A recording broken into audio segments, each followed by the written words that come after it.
Hi, it's Cheryl from JuicingGardener on YouTube and the Winter Sowing group on Facebook. I bet you wonder where I have been.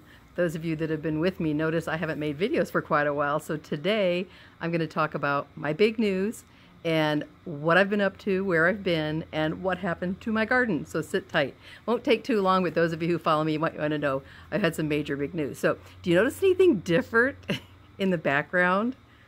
Okay. You used to see all my videos with a whole bunch of woods around me, right? I had about almost 3 acres out in Ohio. And guess what? I've moved, in case you haven't figured it out yet. I don't have those woods anymore. And you may think, well, why is this a big deal? So she's moved. Everybody moves. No big deal. Well, for me, it's a big deal.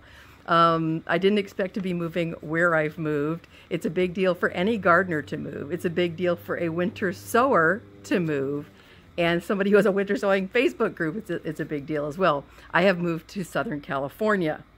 I've been here about 4 weeks, and I just want to tell you a little story, real fast, how I got to where I'm at, and what it means to you if you've been following me, what my steps with my videos are going to be after this. So about 6 months ago, I knew a move was coming, but I had no idea where it was going to be in the country. And why did I move in the first place? My wife got a job transfer. She got a job opportunity that was just absolutely too good with a wonderful company, too good to turn down, and they wanted her in California. So we were kind of looking at Pacific Northwest and different places that are cooler because I love winter, and we ended up in the desert. It is hot here. If you draw a triangle between Los Angeles, Palm Springs, and San Diego, we're kind of in the middle in the north there. And it is very hot out here. It's middle of winter. It's just the end of January. But you can see it's hot. It's like in the 80s. But as the sun goes down, it gets a lot cooler. That's why I have a sweatshirt on. So I've been here about 4 weeks, and I've been unpacking. And I want to tell you kind of what happened. So when we knew we were going to move, I had a ton of stuff. Furniture, a lifetime of stuff. A lot of stuff I wanted to get rid of. Didn't want to bring out here. And I found this book called The Magical Art of Tidying Up by Marie Kondo, a Japanese woman. Just a fantastic book. Changed my life about minimalizing, downsizing, getting rid of stuff that doesn't give you joy and spark joy, as she says. So I spent months going through all my stuff and, really feeling like, what do I want to keep this? Do I want to donate it? Does it bring me joy? And I got rid of a lot of stuff, donated probably 3/4 of her furniture. A lot of stuff just got thrown out, mountains and mountains of stuff. So I stopped doing videos about that time. It's got to be at least 6 months, 6 or 7 months. And I kind of just went into my own world. I knew my garden was ending, and we'll talk about that in a minute, what happened to my garden. But I really wanted to make it a thoughtful move and be a good move for me as well. So it felt really good to get rid of all that stuff. So I wrote some notes in case I would forget what to tell you, because I haven't done videos for so long. So what happened to my garden?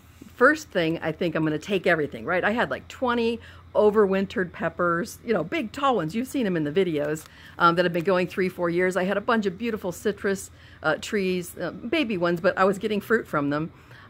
What else did I have?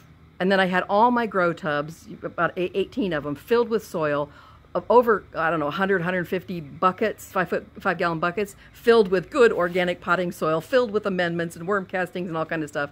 And so I wanted to take as much of my garden with me as possible. So I thought, well, the moving van won't take it. So then I thought, well, I'll get a U-Haul and then drive it around on one of our cars on the U-Haul. And then I realized the U-Haul was going to be 1,000 degrees and it would kill everything in the U-Haul, so I couldn't do that. Then I was going to bring some in the car of my favorites in the back seat because we had, 3 wiener dogs and 2 cars to go across country. So I was going to put it in my back seat. And then I thought that's going to be a disaster. And then I learned in California is one of the strictest states in the nation for not letting citrus come in and a lot of plants because they've gotten wiped out in the state of California, Florida, and one other western state. The citrus has just been wiped out by a virus, so they're really strict about citrus coming in. So I figured they're going to take it all and dump it on the side of the at the checkpoint on California border, and I didn't want to lose any plants. So bottom line is I gave them all away, and I had some friends come over, some friends from the group who I hadn't met before, and some friends from my life came over and helped me tear down the garden and took all my soil. And I want to thank Stephen and Brittany Epple. They came out, and Stephen, you were so awesome, emptying all my gardening tubs. You know, because you can't just dump them, you have to shovel out, and you were a sweetheart. Thank you so much for all your help. And Mark Musil came out and he helped. Thank you. He took away a bunch of buckets and a bunch of soil from my raised beds. And Wendy James, oh, Wendy, she came and helped me tear down my final paradise garden. And by then I was just exhausted. I could hardly lift anything. And Jocelyn Gall, thank you for coming and taking plants. So I feel really good. And my niece Erica got some plants, and some different people in my life got some plants. So it feels good that I let my whole garden go down to everything. And it restored the soil, took down the fencing, rolled the fencing up, took some of it with me. I did not bring one plant with me. And it was heartbreaking. I mean, it took me months to go through this process. I loved my garden, and it really tore me up to let it go. But it was my first really big garden, first winter sowing garden. So I don't mind. I'm through it now. It was a beautiful experience. I have all my videos and my memories, and of course my knowledge and my experience. And so now I'm starting all over, and it is so different here. You can't believe it. I brought a lot of my stuff, which you're going to see in future videos, a lot of my gardening stuff, my growing tubs, my tables. I'm looking at it right now. My wheelbarrow and all my buckets and things to store things in, my winter sowing buckets, a lot of jugs rather that are prepped and everything.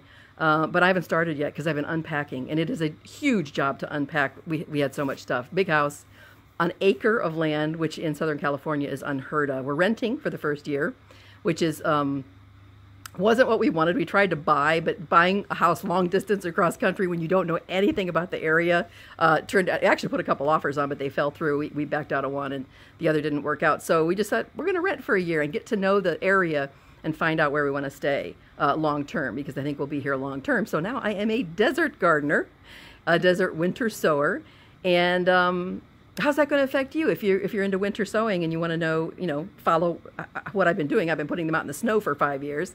Well, those days are over. I'm going to be a desert winter sower, and I've been teaching that winter sowing works in the desert. And we have a lot of people in our group who have said that, either hot weather, deep in the South, Texas, Florida, some of the southern states and some of the western states, they've reported, and we're going to have videos of why you'd want to winter sow when you can just put the seeds in the soil. There's just a lot of people just don't, it doesn't make any sense why you'd want to grow a seedling in a jug and then take it out and then transplant it. We're going to talk about that. And I'm going to test it.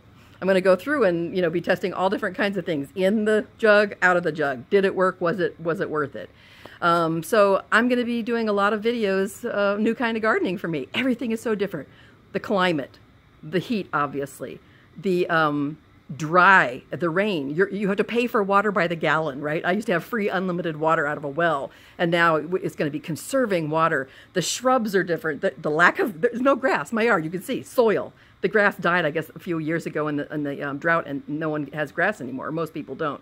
So that's weird. The insects, the critters, the birds, the shrubs, the plants, the trees, everything's different. Like, I'm trying to compost, so I'm desperate. You can see there's no leaves out here, but a couple of these trees have some leaves that have fallen. And I thought, well, I'm going to start my own little backyard, home kitchen compost and get all the dry stuff I can to put in it.